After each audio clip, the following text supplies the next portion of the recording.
project is ResonoX, and our motto is silence the chaos and hear the clarity. To talk about our problem statement, we all know about hearing aids, and we all know how crucial it is for people who are facing with hearing difficulties or disabilities. And people who use hearing aids often struggle with distinguishing the speech from the background noise in day to day life, and it significantly affects their communication. This doesn't let them communicate freely and have conversations with ease, and it affects their overall quality of life. So, our problem statement is to develop a project which is going to aim in creating a real time adaptive noise cancellation system for hearing aids. So, we plan on implementing this on an edge device.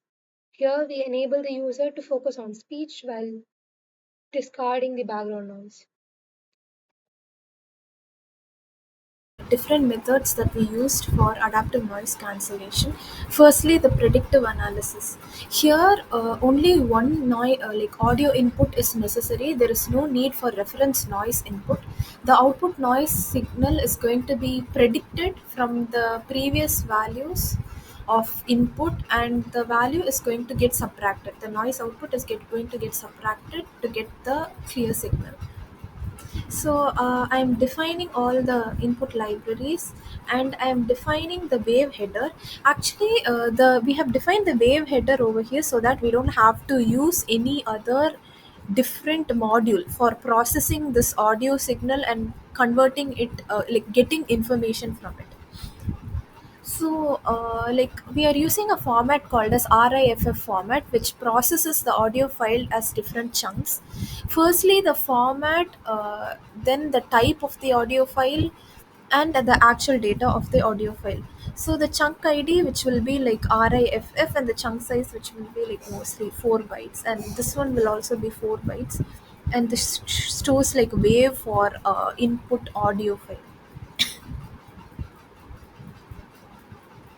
So yeah, chunk one size, that should be 4 bytes, and the number of channels which denote what kind of audio it is, mono or stereo. And these are like sample parameters that are used for computation within by these functions. And the sub chunk 2 ID and chunk 2 size contain the actual data that we are going to use, the size and the value. So this is the function. Here I am assigning some weights before itself, and the predicted value is first 0. So I'm maintaining a list called as noise history, which I like a array called noise history, which I'll be passing as input. And I'm in getting the predicted value, and I'm returning the predicted value. We are adding the noise history in the like multiplying it with weights and adding to it.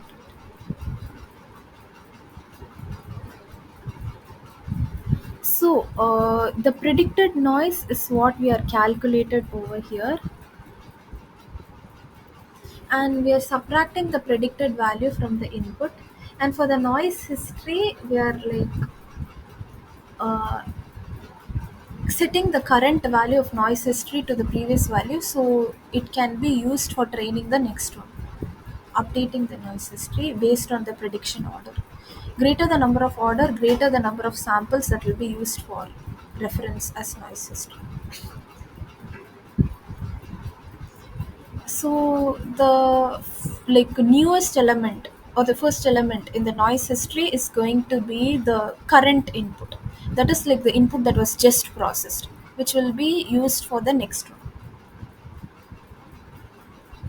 So here is the code that we used for reading the WAV file, which was already like defined, and we just had to use it.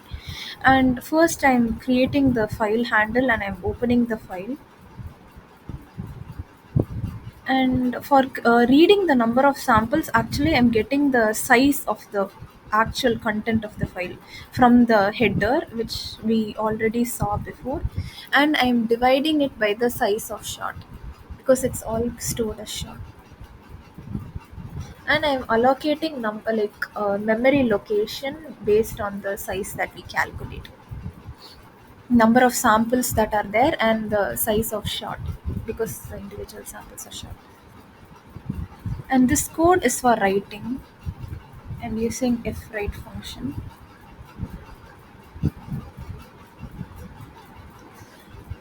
Similarly, size of shot and like the number of samples, so they get multiplied and get allocated for the data.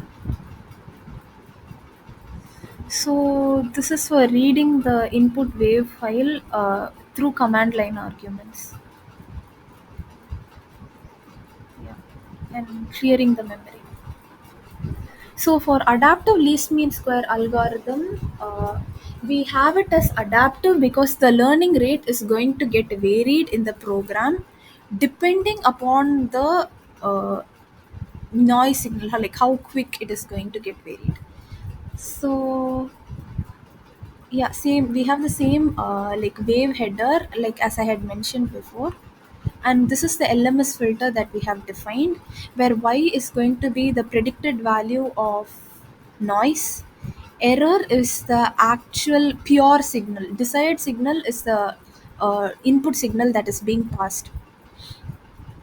So depending upon the error, the value of mu is going to get like updated. Greater the value of error, like the mu will be changing faster. Lesser the value, the mu will be changing slower, making it adaptive. And this is how we are updating the weights, which is like mu into error, which is the pure signal that we have calculated, and reference of I, which is the input signal, and we are returning the output, which happens to be the error because that's the clean version. Then again we are reading the wave file, writing the wave file, and the same thing, allocation of memory and freeing of memory.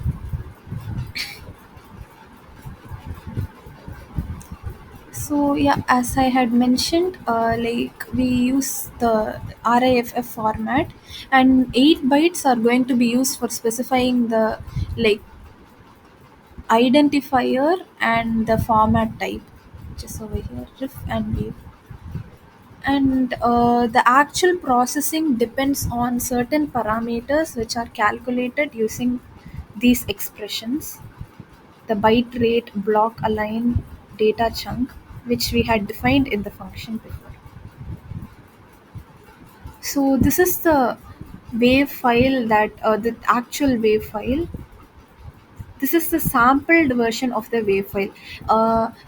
Like we came across a reference for processing audio file and we decided to stick with it.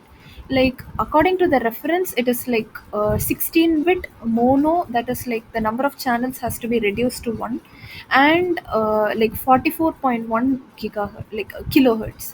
So we converted the audio to that format, and this is the converted or sampled version of the signal.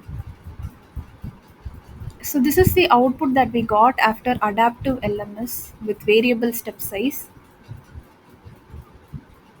and this was the output of normal LMS. Both of them do not look really neat, and the problem between adaptive LMS and normal LMS is that we need a reference audio noise file, which means that during actual implementation we have to connect two microphones instead of one. This was the output we got after passing the input to RLS filter, the recursive one, and this was the output that we got using predictive analysis. So in functionality wise, we are gravitating more towards predictive analysis, as we require just one input, which is the actual noisy like signal.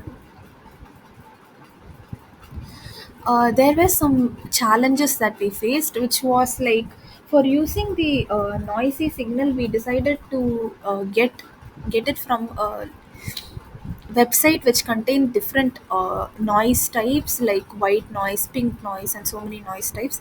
And when we tried to convert it exactly to the format of the one that we are using here with the specified criterion, which is mentioned over here, even then it was causing an error when even when all the parameters were same. So the duration, bit rate, happens to be the same, and every single detail 44101 channel here also it's the same, but still we were yeah, 10 and 10 I was measuring the value of duration using inbuilt functions, but even then we were not able to get them to comparable size, so we were not able to use properly generated noise signals and we had to use synthetic ones. That was a challenge that we faced. Talk about RLS, the recursive least square. So, it's one of the most powerful adaptive filtering techniques. Unlike the simpler algorithms like LMS, the least mean square, RLS wraps much faster because it takes past data into account and it updates the weights in an optimal way. So here the key parameter is lambda factor, which is forgetting factor. If the lambda is close to 1, the filter adapts slowly. So this gives more importance to the older data, so it's more accurate. So when the lambda is lower, it adapts quickly, but it might be unstable. So RLS is great when we need fast convergence rate. For example, the real life audio scenarios like traffic, which is dynamic, we need faster convergence rate, and RLS is highly efficient there. So to talk about the code implementation, here we have two input audio files. One is a desired signal, which is a clean speech, and then the other is a reference noise signal. So our goal here is to filter out the noise from the desired signal and to generate a cleaner output. To talk about the implementation of the code, the code starts by defining the wave header struct. So it represents a standard wave file header. So here we have the function read wave. So it reads the header and the actual audio data from the file. And this function loads the signal into a memory as an array of short integers, which are 16-bit audio samples basically. Then we have the write wave function. So it saves the processed signal back into the wave file. So then we check if both the signals have the same length, which is the speech signal and the noise signal. And then we allocate memory for the RLS. So in RLS, we have the filter parameters, such as the weights, buffer, and P. The weights are basically the filter coefficients, which will adaptively update. And the buffer is where we store the past reference noise signal. And P is the inverse correlation matrix. So this is the one which helps us in updating the filter weights. So we begin with initializing the P matrix. So here it's basically the identity matrix scaled by 1 by delta, where we assume delta to be 0.01. This is for numerical stability. So then we have the RLS process. So here the RLS algorithm updates the filter coefficients. Here it's done real time based on the incoming reference noise signal. So here we keep track of the past values and then we minimize the mean square error between the clean speech and the estimated noise. So here this process begins by shifting the buffer. It's done to make space for the new next noise sample. And when we compute the filter output, it's done by taking the weighted sum of the past noise values and then we compute the error, which is basically the difference between desired speech and the estimated noise. And then we compute the gain factor, the Kalman gain factor. So it tells us how much we should update the filter coefficients. And then we update the weights based on it. And then we update the P matrix, inverse correlation matrix. It is done by keeping track of the correlation between the past inputs. And then we write all what we have read back into the wave file. So we use RLS here because it has higher convergence rate compared to LMS and it's better, it will show better performance in noisy environments. So although it's computationally intensive, it's more accurate and more apt for the problem statement, which is to suit the needs of dynamic environment and the real life problems faced. For the conversion of audio into text. So before that, let me talk about the library used here, which is library sound file. So it is a library used for handling various audio file formats, such as WAV, FLAC, AIFF.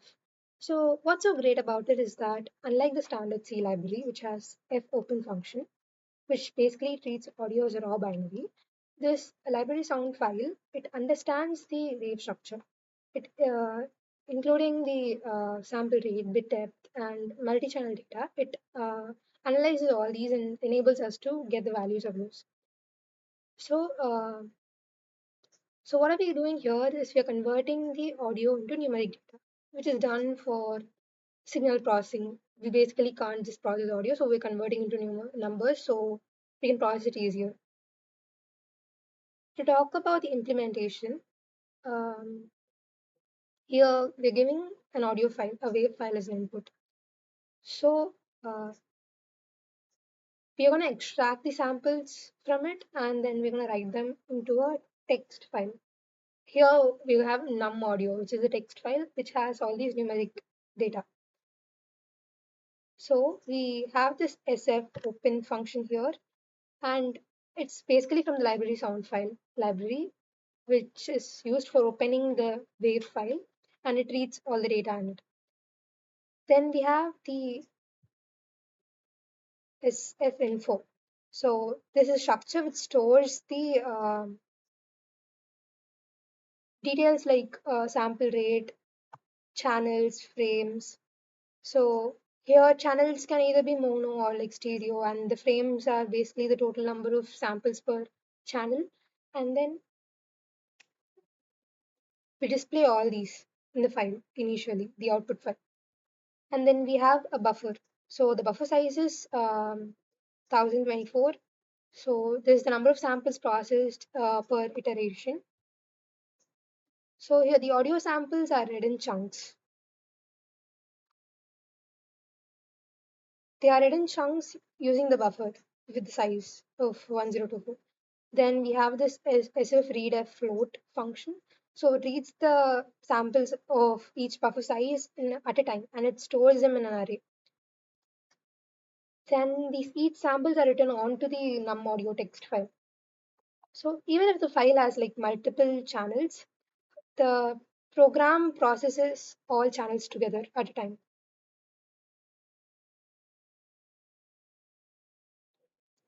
Then this sf float function, it returns all the frames, like all the output from all the channels correctly because of this loop. It enables the proper printing of the sample onto the audio file. So once all these samples are written onto the num audio text file, the conversion is done and we get the output file. So that's how we convert the audio into a text for signal processing. I'm going to be talking about the code that we use for plotting the wave. For plotting wave, we used a tool called as GNU plot, which is from the GCC toolchain. And I am first defining the wave header size, and like using the GNU plot is like pretty much very straightforward. Like opening of the GNU plot, like the application, and passing the input as a pointer reference to the input, and just defining the values that we needed in to be displayed in the graph. So reading a file, like using the file operations in RB, because it's a binary.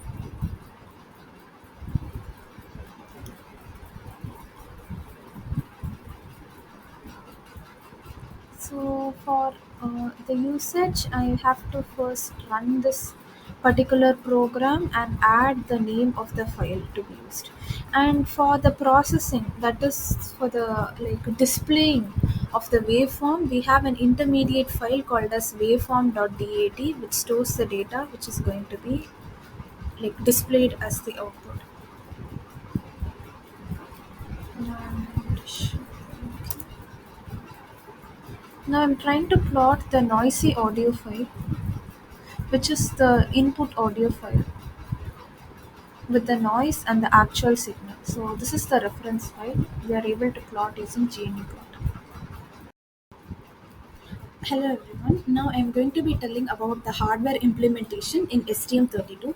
For the hardware implementation of adaptive noise cancellation filter, we implemented the adaptive LMS algorithm. So we have defined the signal length, which is the number of data points inside the signal, and the mu value, which is the learning rate. And like we are passing input by defining the input in the code itself, but we can also pass input by the microphone input, which is going to be connected to the GPIO, and defining that pin as ADC. But for now we are defining our own input and verifying if it's working now. I have defined a buff1 and buff2 for storing string outputs, which is going to get printed. And yeah, like this thing. Desired signal happens to be the total input signal, which consists of the clean audio plus the noisy value, and the reference signal is the noisy signal which needs to be subtracted and estimate value.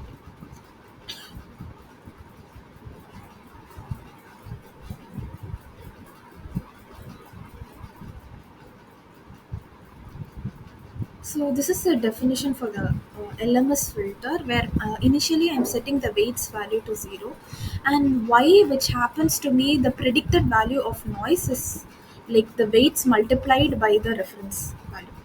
And I'm calculating error, which is the clean audio, as like the desired signal, which is the actual input signal minus the predicted error value, to get the actual pure signal.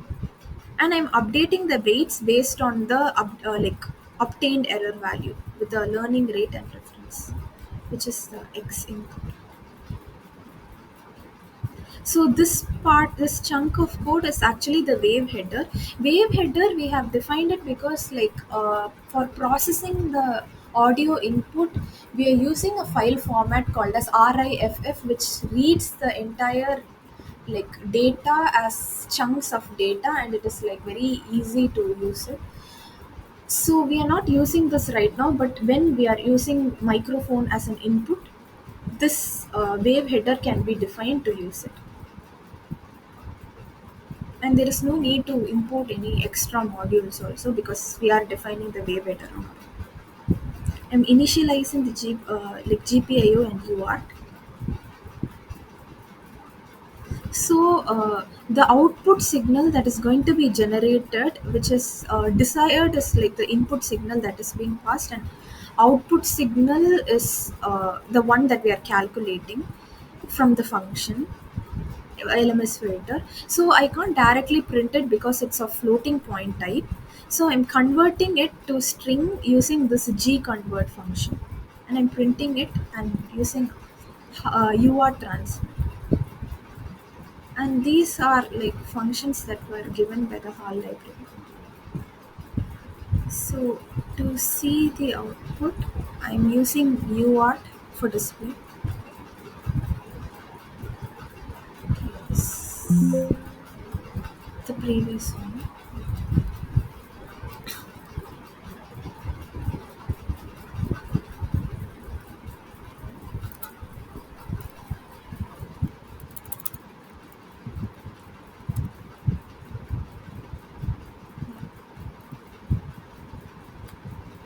I'm going to run it.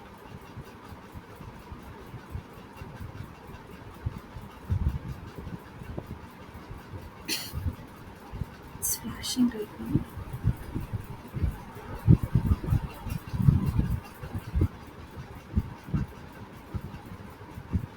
Clearly, we can see the UART output that is being displayed, which is the input signal, input sample that is being processed, and the corresponding output, that is the clear signal that is being generated.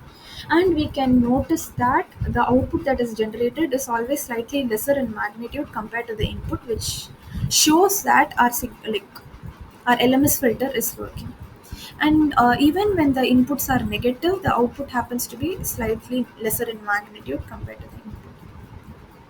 So that is how our model works. And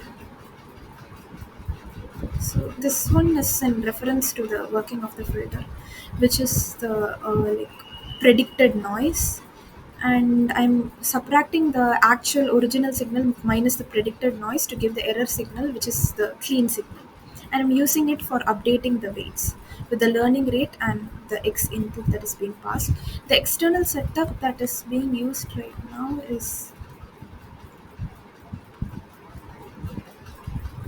just the STM32 board connected via UART with COM port. Uh, in case we are getting audio input using the microphone, we'll be defining GPIO ports as ATC and connecting two microphones, one for the actual input signal and one for reference noise.